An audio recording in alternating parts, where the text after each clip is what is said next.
Hi everyone. మీరు ఎప్పుడైనా road traffic accidents, road మీద తలకి దెబ్బ తగిలిన వాళ్ళని, లేకపోతే అన్కాన్షియస్ స్టేట్లో ఉన్న వాళ్ళు ఎప్పుడైనా చూసారా?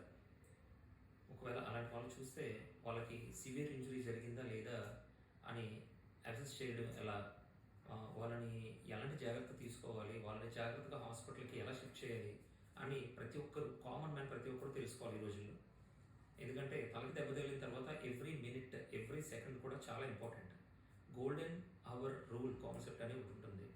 సో తలకి దెబ్బ తగిలిన ఫస్ట్ గంటలో మనం అందించే ట్రీట్మెంట్ పేషెంట్ యొక్క అవుట్కమ్ని డిసైడ్ చేస్తున్నాం.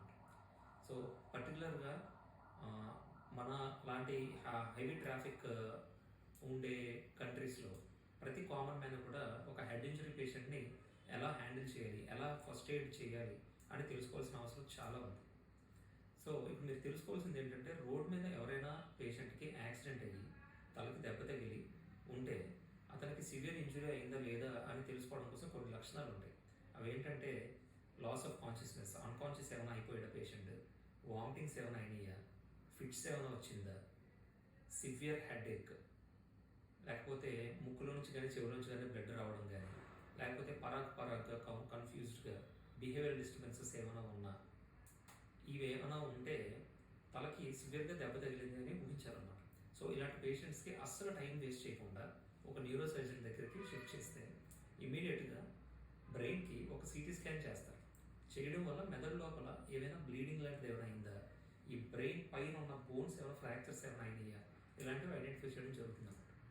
అండ్ ఇలాంటి కంప్లైంట్స్ ఉన్న వాళ్ళే కాకుండా పర్టికులర్లీ కొన్ని people at high risk groups ఉంటారు. వాళ్ళు ఎవరంటే హార్ట్ డిసీజెస్ ఉన్న వాళ్ళు కానీ, లేకపోతే బ్లడ్ ప్రెషర్ ఎక్కువ ఉన్న పేషెంట్స్ అంటే బీపీ పేషెంట్స్, హైపర్ టెన్సివ్స్ అంటాం, అలాగే డయాబెటీస్ ఉన్న పేషెంట్స్, అండ్ యాంటీ ప్లేట్లెట్స్ అని కొన్ని మందులు ఉంటాయి. అంటే యాస్పిరిన్ కానీ, ఈకోస్పిరిన్ కానీ, క్లోపిడోగ్రెల్, వార్ఫరిన్, ఎసిట్రామ్, ఇలాంటి మందులు వాడుతున్న పేషెంట్స్ కూడా తలకి దెబ్బ తగలగానే ఇమీడియట్గా న్యూరో సర్జన్ కన్సల్ట్ చేయాలి. అండ్ అలాగే కోయాగులేషన్ డిజార్డర్స్ అంటే రక్తం గడ్డ కట్టే స్వభావం లేని డిసీజెస్ స్వభావం ఉండదన్నమాట కొంతమందికి. సో వాళ్ళు కూడా చిన్న దెబ్బ తగలగానే బ్లీడింగ్ ఎక్కువైపోయే ఛాన్స్ ఉంటుంది అన్నమాట మెదడులో. సో ఇలాంటి హై రిస్క్ పీపుల్ కూడా ఇమీడియట్గా ఒక న్యూరో సర్జన్ తలకి దెబ్బ తగలగానే మీట్ అవ్వాలి. మీట్ అయ్యి సిటీ స్కాన్ చేయించుకొని మెదడు లోపల బ్లీడింగ్ లాంటిది, లేకపోతే ఇటువంటి ఇంజురీ ఏమైనా జరిగిందా అని యాజ్ ఎర్లీ యాజ్ పాసిబుల్ తెలుసుకోవాలన్నమాట. సో పర్టికులర్గా ఇలాంటి సిమ్టమ్స్ ఏ పేషెంట్కి అయినా ఉన్నా, ఇలాంటి కండిషన్స్ ఆ పేషెంట్కి ఉన్నాయి అని తెలిసినా కూడా హెడ్ ఇంజరీ జరిగితే మీరు అస్సలు టైం వేస్ట్ చేయకుండా ఒక న్యూరో సర్జన్ దగ్గరికి చాలా ఎర్లీగా షిఫ్ట్ చేయాల్సిన అవసరం ఉందన్నమాట. అండ్ ఎందుకు ఈ హెడ్ ఇంజరీ ఎందుకు మనం సీరియస్గా తీసుకోవాలంటే, ఫర్ ఎగ్జాంపుల్ ఈ బ్రెయిన్ ఎలా స్టోర్ అయి ఉంటుందంటే, ఈ బ్రెయిన్ చుట్టూ ఒక బోన్ ఉంటుంది. సో ఫర్ ఎగ్జాంపుల్ ఈ బోన్ ఏదైతే ఉందో పడిపోయినప్పుడు ఈ బ్రెయిన్ వచ్చే బోన్ గుద్దుకుంటుంది అన్నమాట. ఇలా గుద్దుకోగానే brain it's just like a soft material అనమాట. అది చాలా మెత్తగా ఉంటుంది, స్మూత్గా ఉంటుంది, సాఫ్ట్గా. సో ఎప్పుడైతే పడిపోయామో ఆ ఫోర్స్కి, ఆ ఇంపాక్ట్కి బ్రెయిన్ ఒకసారిగా ఈ పక్కన ఉన్న బోన్ గుద్దుకొని మళ్ళీ వెనక్కి వచ్చి వెనకాల ఉన్న బోన్ గుద్దుకొని అటు ఇటు షేక్ అవుతుంది. సో అలా షేక్ అయ్యే క్రమంలో ఏమవుతుందంటే, ఈ బోన్ పైకి స్మూత్గా ఉన్న బ్రెయిన్ లోపల కొన్ని బోన్స్, అంటే ఈ బోన్స్ బ్రెయిన్ పైన కవర్ అయిన బోన్స్ కొన్ని షార్ప్గా ఉంటాయి అన్నమాట. ఇలా ఈ బ్రెయిన్కి గుచ్చుకునేలాగా ఉంటాయి అన్నమాట కొన్ని ఏరియాస్లో. సో బ్రెయిన్ ఎప్పుడైతే వచ్చి ఆ బోన్ గుద్దుకుందో ఆ బోన్స్ ఒకసారిగా బ్రెయిన్ పైన ఇంజూర్ చేస్తాయి. ఇంజూర్ చేయగానే ఈ బ్రెయిన్ పైన ఉన్న కొన్ని రక్తనాళాలు చిట్లుపోగానే బ్లీడింగ్ అవుతుంది అన్నమాట. ఆ బ్లీడింగ్ అయ్యి ఇంత బ్లీడింగ్ అలా టైం గడుస్తున్న కొద్దీ బ్లీడింగ్ పెరుగుతూ ఉంటుంది. సో ఒకనొక amount are volume of bleed దాకా మన బ్రెయిన్ తట్టుకోగలదు. ఒకనొక వాల్యూమ్ దాటిన తర్వాత ఈ చుట్టూ బోన్ ఉంటుంది కాబట్టి ఎక్స్ట్రా స్పేస్ ఉండకపోవడం వల్ల ఈ బ్రెయిన్ ఆ బ్లడ్ క్లాట్ ఏదైతే ఉందో అది బ్రెయిన్ నొక్కేస్తుంది అన్నమాట, కంప్రెస్ చేస్తుంది.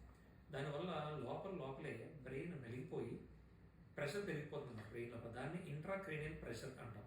ఆ ఇంట్రాక్రేనియల్ ప్రెషర్ ఎప్పుడైతే ఒకనొక స్టేజ్ దాటి పెరిగిందో పేషెంట్ బ్రెయిన్ ఇర్రివర్సిబుల్గా డ్యామేజ్ అయిపోద్ది. అండ్ అవుట్కమ్ కూడా అంత బాగుంటుంది అన్నమాట. సో అందుకనే తలకి దెబ్బ తగిలిన తర్వాత నేను ఇందాక చెప్పిన కంప్లైంట్స్ ఉన్నా, లేకపోతే ఇలాంటి రిస్క్ గ్రూప్ పీపుల్ ఎవరైనా ఉన్నా ఇమీడియట్గా న్యూరో సర్జన్ దగ్గరికి వెళ్ళి తలకి స్కాన్ చేయించుకొని ఆ ఇంజురీ యొక్క సివియారిటీ ఎంత అని తెలుసుకోవడం చాలా ఇంపార్టెంట్. అలా తెలుసుకోకుండా లేట్ అవుతున్న కొద్దీ మెదడు నరాలు డ్యామేజ్ అవుతూ ఉంటాయి. డ్యామేజ్ అవుతున్న ప్రతి నరం కూడా మళ్ళీ రీజనరేట్ అవ్వకపోవచ్చు. ఎందుకంటే నర్వస్ టిష్యూ అంటే ఈ నరం వన్స్ డెత్ అయిపోయిన తర్వాత కొత్త నరం రాదు. ఇప్పుడు ఫర్ ఎగ్జాంపుల్ మన చర్మం తెగిపోయిన తర్వాత కొత్త చర్మం వస్తుంది. అలాగే తలకి దెబ్బతగిలిన తర్వాత బ్రెయిన్ లోపల అయిన ఇంజురీ వల్ల నర్వ్ ఏదైనా డెత్ అయితే కొత్త నరం రీజనరేట్ అవుతుందన్నమాట. సో మన నరాలకి బ్రెయిన్కి కానీ స్పైనల్ కార్డ్ కానీ ఈ రీజనరేషన్ కెపాసిటీ అనేది ఉండదు.